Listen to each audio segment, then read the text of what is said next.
കേരളക്കടലിൻ്റെ 600 മീറ്ററോളം താഴെ ശാസ്ത്രജ്ഞർക്ക് ഇതുവരെ അറിയാത്തൊരു സ്രാവിനെ കണ്ടെത്തിയെന്ന് പറഞ്ഞാൽ നിങ്ങൾ വിശ്വസിക്കുമോ? ഇതൊരു സാധാരണ ഷാർക്കല്ല. കേരളത്തിലെ കൊല്ലം തീരത്ത് സമീപമുള്ള ആഴക്കടലിൽ നിന്നാണ് ഈ ചെറിയ ഡീപ് സീ ക്യാറ്റ് ഷാർക്ക് കണ്ടെത്തിയത്.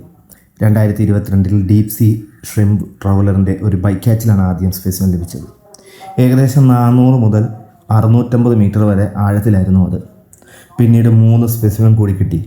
ശരീരത്തിൻ്റെ രൂപവും DNA-യും വിശദമായി പരിശോധിച്ചപ്പോഴാണ് ഇത് നേരത്തെ അറിയപ്പെടാതിരുന്ന സ്പീഷ്യസ് ആണെന്ന് ശാസ്ത്രജ്ഞർക്ക് മനസ്സിലായത്. അങ്ങനെ അതിനൊരു പുതിയ പേര് കിട്ടി, അപ്പിസ്ട്രസ് ഡോണ. കറുത്ത മെലിഞ്ഞ ശരീരവും വളരെ ശ്രദ്ധേയമായ വെളുത്ത കണ്ണുകളുമാണ് ഇതിൻ്റെ പ്രത്യേകത. ഏറ്റവും ഇൻട്രസ്റ്റിംഗ് ആയ കാര്യം എന്താണെന്ന് അറിയാമോ? ഇത്രയും കാലം നമ്മുടെ തീരത്തിന് സമീപമുള്ള കടലിൽ തന്നെ ജീവിച്ചിരുന്നിട്ടും ശാസ്ത്രജ്ഞർ ഇതൊരു പുതിയ സ്പീഷ്യസ് ആയിരുന്നു. അതായത് നമ്മുടെ കടലിൻ്റെ അടിത്തട്ടിൽ ഇനിയും നമ്മൾ അറിയാത്ത എത്ര ജീവികളുണ്ടാകും.